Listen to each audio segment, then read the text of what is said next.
Customerland is a podcast about customers, how to get more of them, how to keep them, what makes them tick. We talk to the experts, the technologies, and occasionally actual people, customers, to find out what they're all about. So if you're a CX pro, a loyalty marketer, a brand owner, an agency planner, if you're a CRM and personalization geek, if you're a customer service, CSAT, NPS nerd, you finally have a home.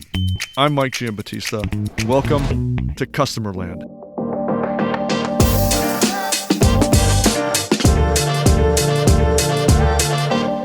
Today, I'm honored and grateful to be talking to Mel Si, who is Vice President of International Care and Services at GoDaddy, which is a monster title with an awful lot of responsibility because, as I understand it, it's a global remit, which is an awful lot of stuff. So first, thanks, Mel. I really appreciate your taking time to do this. And then secondly, maybe you could kind of elaborate on what it is you do at GoDaddy. Absolutely, Mike. No, first of all, thank you for having me here. It's a pleasure to spend this time with you. Like you said, I am Vice President of Care and Services International here at GoDaddy.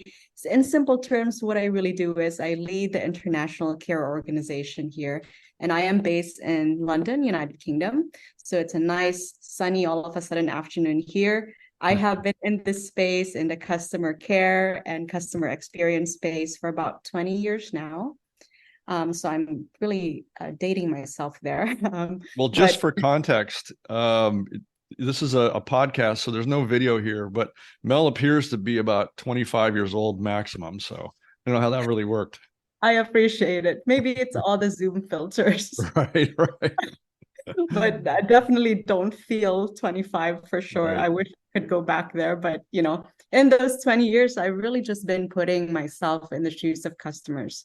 And really in various leadership roles across different organizations, industries, geographies, I guess. And then along the way, I've built and have been still building and leading teams across the world. It's been a world of fun, I should say, leading international teams. I am sure of it. In terms of the functions that you oversee, as I understand it, and I'm probably gonna butcher this, but it's my limited understanding, and I'll rely on you to correct all this. But it's customer care functions, but it's also the systems that support those functions, which could include BPOs. It could include everybody technologically. Correct. All the cross-functional partners and functions within GoDaddy or through partners that support our customers across the world, right? And those are done in different languages. And to give you a little bit of a scale, our care team just holistically here at GoDaddy spans about really about in 55 countries and 17 languages. And it's composed of about 5,400 guides who are just amazing, relentless advocates of customer success, and that customer success varies across the different markets that we are in. So I'm really interested, and I hope we can get into this in this conversation, but I'm really interested in how you and GoDaddy are managing customer expectations, because they vary according to use case and whichever channel you're on, and certainly I would guess by culture. Yeah. But and I have to ask if we have to get there somehow in this conversation. But AI seems to be the perfect kind of built tool for those kinds of use cases. And without giving away GoDaddy's secret sauce, maybe you could talk a little bit about how GoDaddy is deploying AI, and is it the solution? Is it the thing we've all been waiting for, so we can retire to the beach in south of France and let the AI do the work for us? Or is there some other way we should be thinking about this? Yeah. No, I think I'll answer your questions different ways. So first is, how are we meeting customers, right? So that's kind of like the key word here. We meet customers where they want to be served and how they want to be served in the channel of their choice, or channels of their choice for that matter, right? So whether it's in voice, or in messaging, or it's AI powered bots, we're there for them essentially.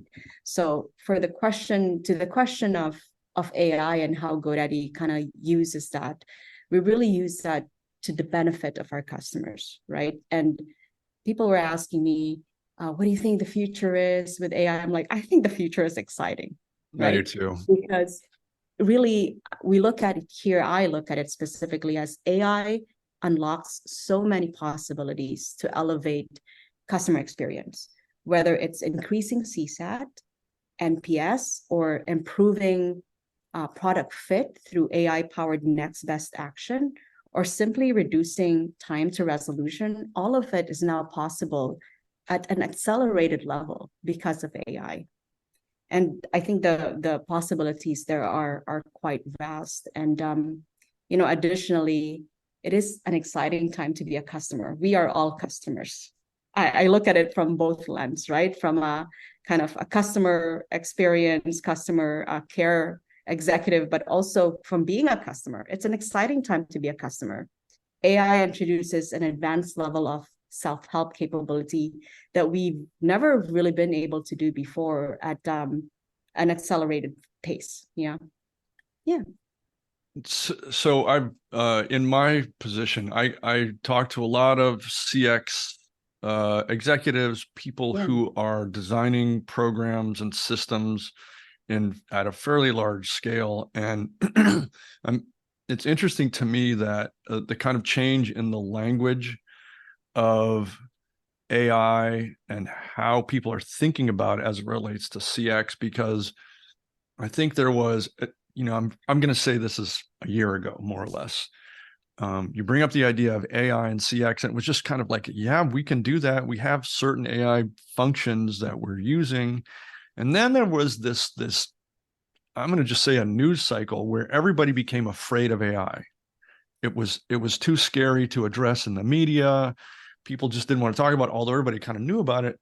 But I feel like there's been a really quick understanding of the incredible potential that those technologies can offer. Agreed. And I don't know if you saw that in your world, kind of that wave of enthusiasm, and then and all of a sudden everybody's kind of like anxious about it. I saw that, and I continue to see it actually, and talking to my peers in different industries. And I think part of it is kind of us as human beings and kind of like professionals in this space not able to quickly articulate in our own minds, and then obviously by extension to our teams around, hey, what challenges and what benefits can we actually look forward to, right? And I'll say very quickly, what's happening is folks are realizing that it's natural to, when new disruptive technology is introduced, it might be scary and unsettling maybe at first, but very quickly what's happening is it's becoming exciting, because the technology is now creating more and newer opportunities to learn new skills and a different way of working. And so I think folks took a little bit time to actually recognize that and be okay with a different way of working. And for customer service professionals, AI-enabled interactions is just super powerful for both the professional and the customer, right? Like here at GoDaddy, we really use AI to elevate the guidance we provide our customers. And, from a practical, pragmatic business standpoint, included in some of these benefits is, the optimization that we can find as AI accelerates our competitive edge and reinvest in the business. If you don't mind getting a little bit deep into the weeds on some of those topics, specifically how GoDaddy is deploying AI, and we don't need to make this all about AI, by the way, because I'm super interested in the way you approach CX and customer success as a leader. And you've already mentioned some of what I'm guessing are some of the key pillars you focus on, which is meeting the customer where they are, where the channels that they want to be engaged in, when they want to be engaged in them. But there's also a huge component of trying to anticipate their needs, understand through sentiment analysis, what they're really feeling about the conversation and challenges they're facing. And because oftentimes, as you know, it doesn't come out in the words. More often it comes out in other ways. Contextual And clues, and yes, that is thank you. what that's definitely one of the challenges, right? So yes, there's benefits, but also recognizing there's challenges, and it's, you know, beyond kind of like, you know, the nuance of human AI learning, the nuance of human interaction, and even the bot's ability to drive brand loyalty. That those two things are, I think, very, very tricky, right? There's a lot of executives would say, oh, it's very scary because there's, you know, some obvious challenges to data security and privacy. Yes, but that solves itself, right?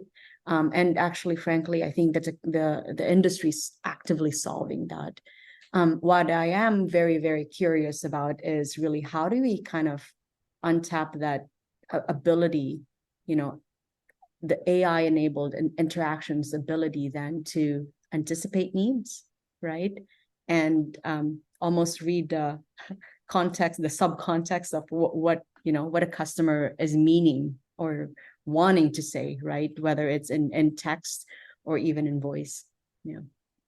Yeah, I've had some fascinating conversations with other folks in a similar position about those challenges, but I think that's one of the reasons why they're so excited about the potential of AI, because to compile a large language model that has, you know, whatever years worth of history built into it, where they're listening to the cues, Yes. the subtle changes in tone and language and volume, and all of a sudden you start to build a picture around what this person is really dealing with emotionally, and you can guide conversations accordingly. So I'm super interested to see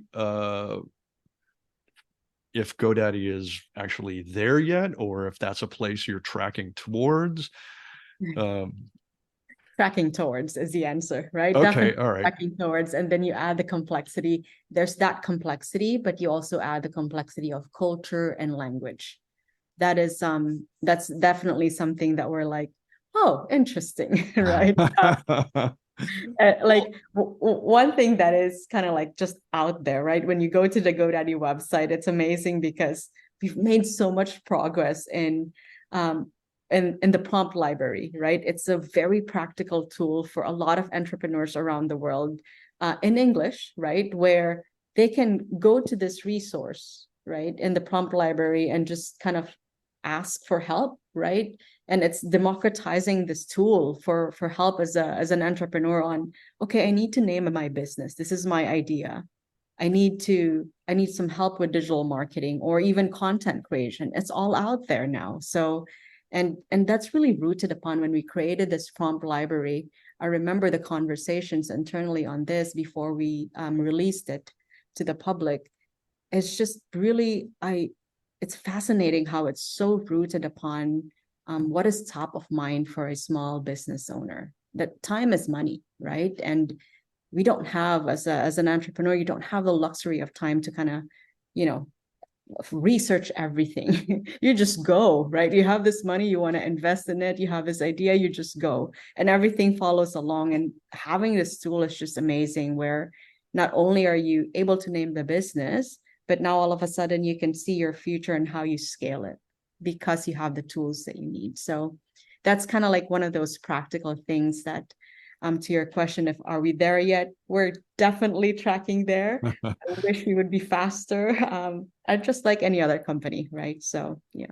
I want to take a quick break from the conversation to tell you a story, our story, the story of the customer. As of the air date for this podcast, the customer is officially 4 years old. And if you do the math, that puts our birth date just before the pandemic hit in full. And if you operated in this space at the time, you'll know that this business, at least in our world, came to a screeching halt. And it didn't really come back to life for another year plus. To say those were difficult months is a giant understatement. They were for a lot of businesses. But we got lucky. Right around that same time, I was introduced to a person and his company that literally transformed this operation and got us on a solid footing, on a solid path. I'm happy and proud to say that the customer is now stable and strong. And a lot of that credit goes to a group called Relationshiping Consulting. Relationshiping is the brainchild of George Wiedemann, who, if you're not familiar, is the founder and CEO of one of the largest ad agency conglomerates in the world. His tenure leading the efforts at Time Inc. and Gray Direct were transformative, to say the least.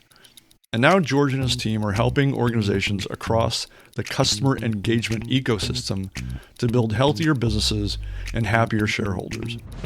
I can't say enough about the effect of those efforts on the customer.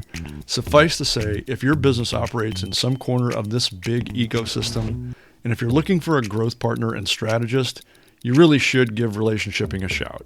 Or reach out to us at the customer and we'll put you in touch. So I'm old enough to remember when I first heard about GoDaddy. It's a long time ago. Yes. And GoDaddy was, I think, just purely a domain registrar at that point. Maybe had some other ancillary services, basically a domain registrar.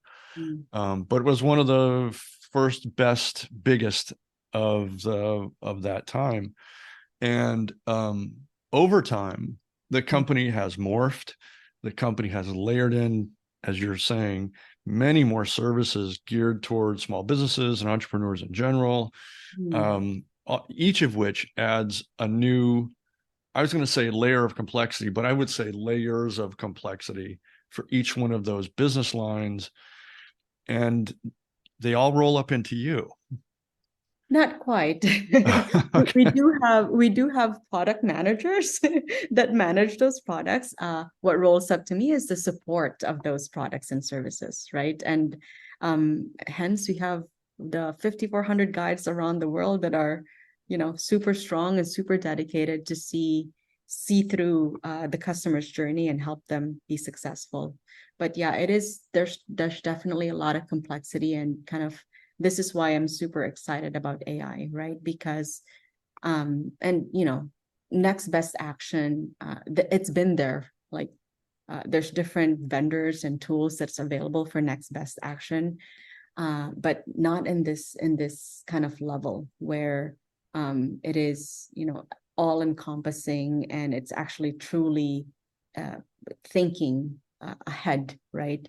And it's a proactive tool. So that's why I'm super excited, because it's just going to make our guides' lives so much simpler. And, everybody's, just super excited about it. Well, kind of makes me want to log on and just have a problem at GoDaddy just so I can Let's experience go. it. Let's absolutely do that. Yeah. Can we talk a little bit about the cultural hurdles that you and your organization faces in dealing with customer support? And we touched on this a moment ago, but there are, of course, there are language differences, but customers in all these different places have different expectations as to what is an appropriate outcome for their inquiry. So how do you gauge that? How do you test for that? And how do you manage to that? That's an interesting question. And the answer to that question actually varies by market, right? And Sure. how deep we are in that market, if it's an emerging market, if it's a mature market, right? Or if it's kind of like an investment market. I will say, I'll go back to my answer earlier around channel of choice. There are actually countries and markets around the world that prefer messaging. When we started expanding internationally, we insisted on voice, not recognizing, right? Voice as a channel of support, not recognizing. And all of this, we did this kind of like across different languages, not recognizing that, there are actually countries in Asia, in Europe, that prefer messaging, that prefer WhatsApp, for example, as a channel of choice. Very quickly, what we've then done is recognize that and adjust the way we actually serve our customers. So we are in many countries around the world, we're leading, although voice is still available for those very complex interactions. we're leading kind of our guides into this channel of choice. And we've transitioned some of these countries dictated by the customers. Interesting. Yeah, it's And got to be a complex undertaking. it was because a lot of it was actually like decisions like this we don't take lightly because there's implications in customer experience. We don't know what we don't know. So this is where testing and experimentation comes in handy, right? So here at GoDaddy, experimenting with new technology, with new kind of channels, for example, is really part of our DNA. And our support teams are very involved in hypothesis formation. Our guides actively help identify areas where, let's say, AI or customers are saying can help, or customers are saying, I don't really want to talk to you over the phone. I don't want to call you. I just want this as a case that you take in, and when it's done and it's resolved, come back to me, right? So what I'm describing there is very much kind of like an async interaction. Mm-hmm. And we haven't heard that. Like in my career 10 years ago, I didn't hear that, right? And so that evolution has happened and customers are pushing us there. But at the same time, now that we know, we're proactively meeting customers there as well. So it's interesting because the care organization here really we experiment based on what we hear. We're closest to the customers, right? So based on what we hear from customers, and a lot of the experimentations, if not all, are really grounded on the customer's needs and what they need and what we need then to do to meet them where, when, and how they want to be supported. Hopefully, I'm not asking something that's not an unanswerable question, but Yeah. internally, you've got 5,400 guides that are managing these relationships and interactions. What's it been like to introduce AI-based technologies into their worlds? Because I would imagine that they feel kind of proprietary about their worlds. This is what I do, how I interact with, and how it works. Yes. And you're giving me something that's entirely new to work with, which we think we understand to be very beneficial. But were there hurdles to introducing that and to getting it adopted into the system, into the culture? Yes.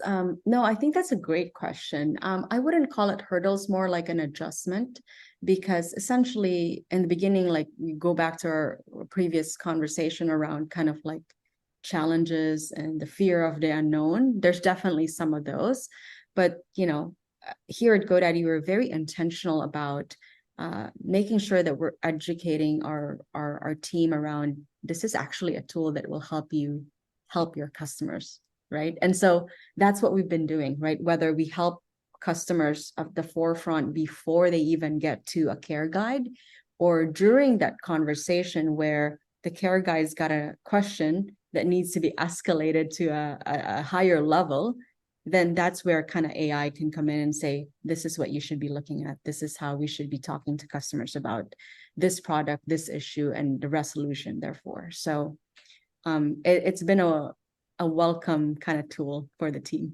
Good. Well, Evolved to be a welcome tool. I'm sure. I mean, let's face it, your 5,400 guides are they're people too, and they face the same anxieties the rest of us do as it relates to this technology. Well, if I want to ask the same question, but I want to externalize it a little bit, because you have a global perspective on how to meet customers where they are in the best ways. So if you were going to give advice to other CX professionals, other people with a similar remit on the topic of introducing AI-based tools, generative AI, into their tech ecosystem, what takeaways would you give them from your experience? Great question. I talk to my peers about this all the time, and we share best practices, obviously. But I'd say experiment. So one, assuming you already know your customers, test your way into it, right?